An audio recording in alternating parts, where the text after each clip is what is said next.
Hello, hello, hello. My name is Angela Odom, and I am a life and leadership coach. I teach women how to lead themselves, others, and um, how to manage processes, rather. And so I am the founder of the Better You Project brand. This is the the live recording of the Better You Leadership podcast, and it's a weekly show, and we go into topics that are going to help women become more confident leaders.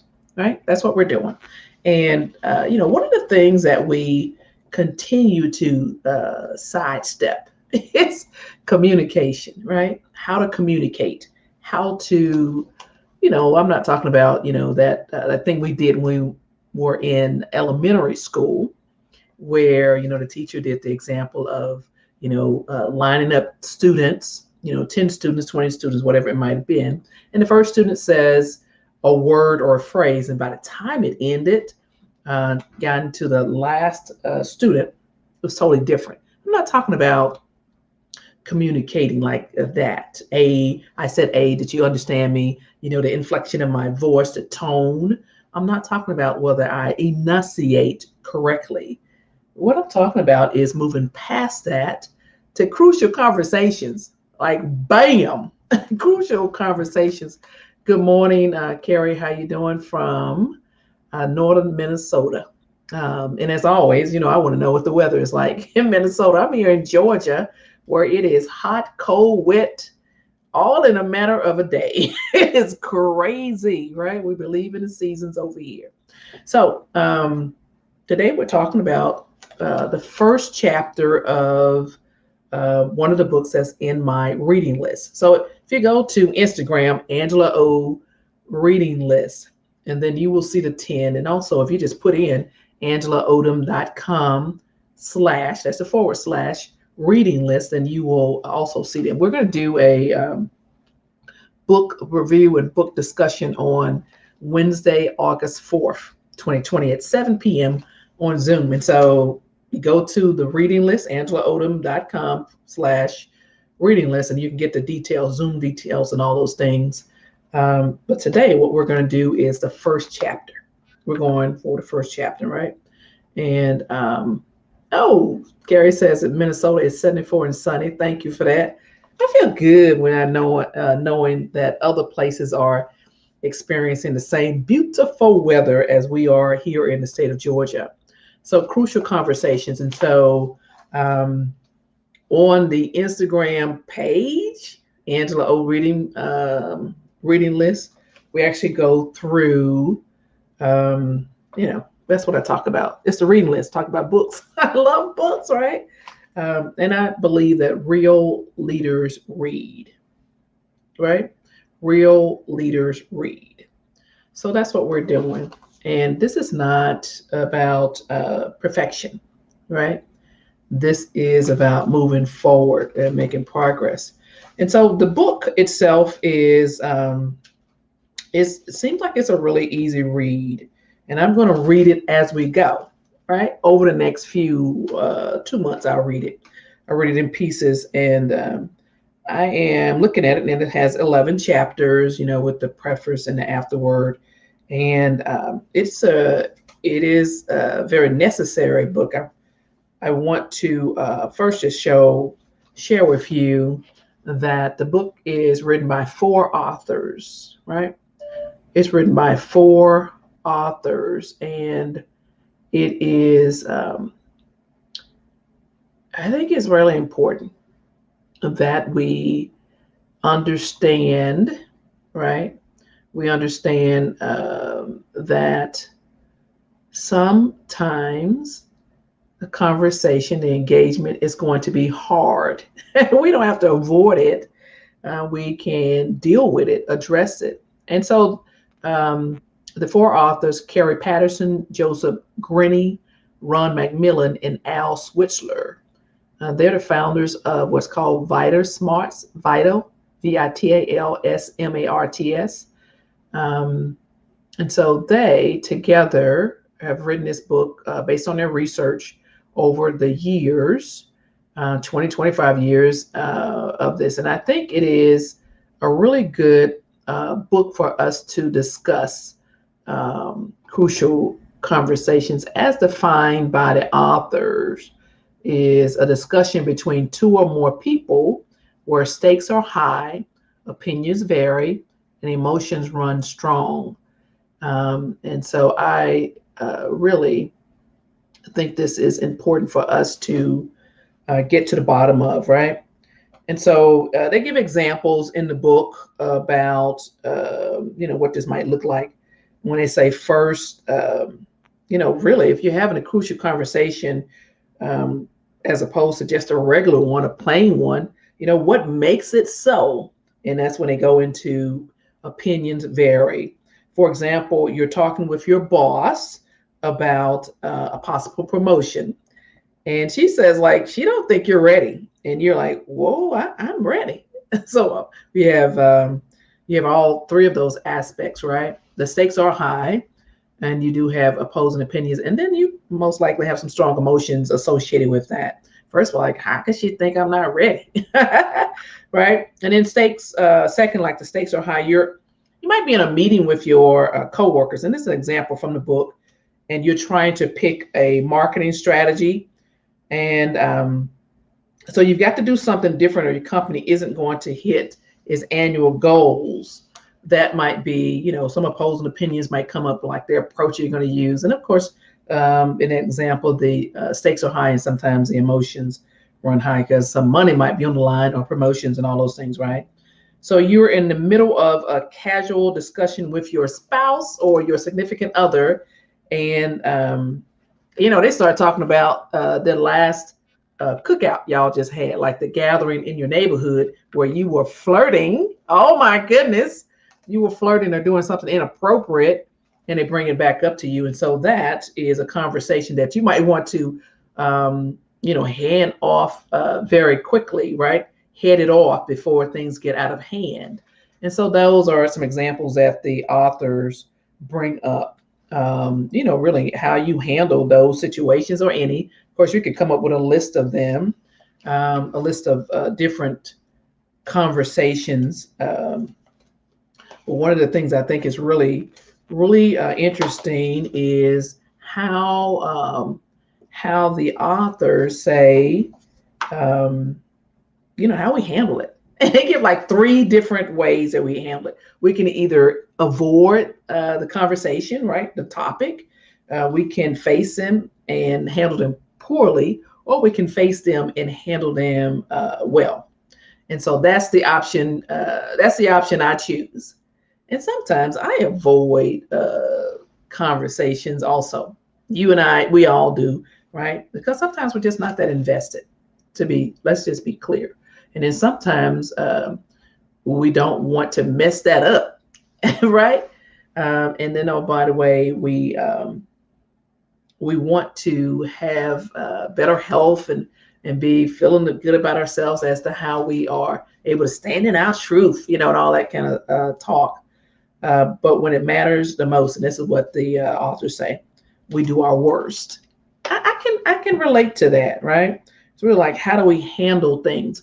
Because what we're talking about is difficult, crucial conversations. Emotions are high. Really, our brain is not wired to handle multiple situations at one time if we're going to be sustainable and focused. Good morning, Mo. And we'll want to be able to understand is, crucial conversations are, they just pop up. They just come up. It's not that we planned it. This is not somebody's giving you talking points. This is how you handle this. It is you're engaging with someone. You're having a conversation with someone. And then for whatever reason, bam, the emotion enters, the opposing opinions, and the stakes are high, just like right then. And so the adrenaline, you might be challenged, feeling challenged. Like, did you just challenge me? Did you just, wait a minute, you don't think what I think? Hold up. Wait a minute, I don't like your approach. All those things are happening at one time, and your adrenaline is pumping, and you're in that moment, and you don't have a plan, right? You've not really handled that well. And we know what that looks like. You might be under pressure, right? So I'm just looking at the actual book as I'm going through, because I have some points I wanted to catch in here. And again, if you're just joining us, we are going through chapter 1 of Crucial Conversations, a book that I think we all need, right? And we're going to go into details, into depth on August 4th at 7 p.m. via Zoom. Go to angelaodom.com/reading list so that we can do a book review and book discussion. Mo or Carrie, if you're okay with it, can you put that in the comments? That is angelaodom.com/reading list, READINGLIST. Please put that in the in the comments for me, please. And so, for some common crucial conversation, the authors listed some of those, and it's ending a relationship, talking to a coworker who behaves offensively or makes suggestive comments, asking a friend to repay a loan. Boy, you've been there, right? Giving the boss feedback about her behavior or his behavior, approaching a boss who is breaking his own safety or quality policies, criticizing a colleague's work, asking a roommate to move out. Oh my God, I've done all that, right? Resolving custody or visitation issues with an ex-spouse or someone you're co-parenting with, dealing with a rebellious teen. This is me. And then talking to a team member who isn't keeping commitments, discussing problems with sexual intimacy, confronting a loved one about a substance abuse problem. Oh my God, it's a lot of crucial conversations or examples of those, right?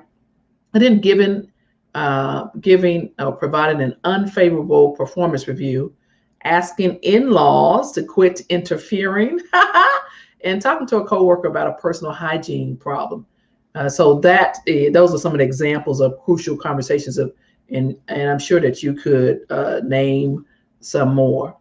Let's see if you name some more. So the audacious claim of the authors is that either you avoid tough issues, or when you do bring them up, you're on your worst behavior, right? So what they say is, at the heart of almost all chronic problems in our organizations, our teams, and our relationships lie crucial conversations. Ones that we're either not holding or not holding well. Well, that's what I love this. And so these authors, these co-authors have done more than one. They have done research involving more than 100,000 people that reveal key skills of effective leaders, teammates, parents, and loved ones. And so they just talk about, that particular skill. And then they give examples of what this might look like, right? Hey, FJ, Dr. FJ, with the cute, talented X's. So Kickstart, and I don't mean like X as an ex relationship. I mean her kids' names start with the letter X. Let's be clear. So Kickstart Your Career. This is some reasons they're saying is good to be able to engage in crucial conversations, right? Kickstart your career, improve your organization, and also they talk about silence fails. One of the things that just got me, just so pulled me in, right? Just pulled me in, was the example of silence, being silent when crucial conversations are necessary. They talked about nurses and doctors. Say some doctor comes in because she is busy. She is running from one place to the next, and she does not get the gloves on, make sure that things are safe, right? And starts to handle the patient, she or he, whatever, whichever one. And the nurse is silent.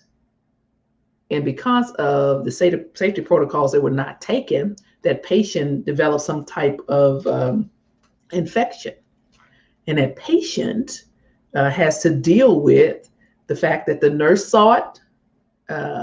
It may have said something and the doctor ignored it, or the nurse did not say anything. That's a crucial conversation, right? And or the lack thereof. And so that's one of the things that got me. I was like, oh my goodness. So they say most leaders get it wrong. They think that organization, productivity, and performance are simply about policies, processes, structures, or systems. So that's not true. It's not true. So you want to be able to improve your relationships, improve your personal health. That's really the summary for the first chapter, right? So the bottom line is, as we learn how to step up to crucial conversations and handle them well with one set of high leveraged skills, we can they say we can influence virtually every domain of our lives. So that's what we talked about today, the first chapter of Crucial Conversations, right? And just to be clear, what is a crucial conversation? It is when all three of these concepts are in play: opposing opinions, strong emotions, and high stakes. Could be with one or two people having this conversation. And we want to make sure that you get the details on our discussion, the book discussion, August 4th, 2021 at 7 p.m. Go to angelaodom.com/reading list. And that way you can you actually get the summary. I did a book summary so that you would be able to read along and, understand what we're doing. So that's what we are. And I want to just go back really quickly. This chapter, this topic right here is something that we need, right? We need to know how to talk to people when things are not going their way, our way. It's not easy, all of those things. So there you go. So for you, if you want to, you just follow with me on Angela O Reading List on Instagram, or come back here. I think I'm going to go through some more chapters over the podcast. But the bottom line is, you get the book, read the book, or do what the other people do, Google it, or go ahead and get the book summary at the angelaodom.com/reading list. Get the summary so that you can, get some good tips. With that said, my name is Angela M. Odom, founder of the Better You Project brand. I teach women how to lead themselves, others, and how to manage processes. On our topics today, things that we're discussing on the Leadership Podcast, it's all about how to become a more confident leader. So with that said, thank you very much. And I noticed that, y'all didn't put the thing in there. So let me do that real quick. I'm going to put in angelaodom.com reading list here. There we go. And let me make sure you can see it before we go right here. Okay, so there you go. You have it. Okay. With that said, I'm Angela Odom. As always, I am rooting for you. And may the good Lord continue to bless you and yours. Take care. Thank you for joining. See you all later. Make sure you subscribe to the podcast. Take care.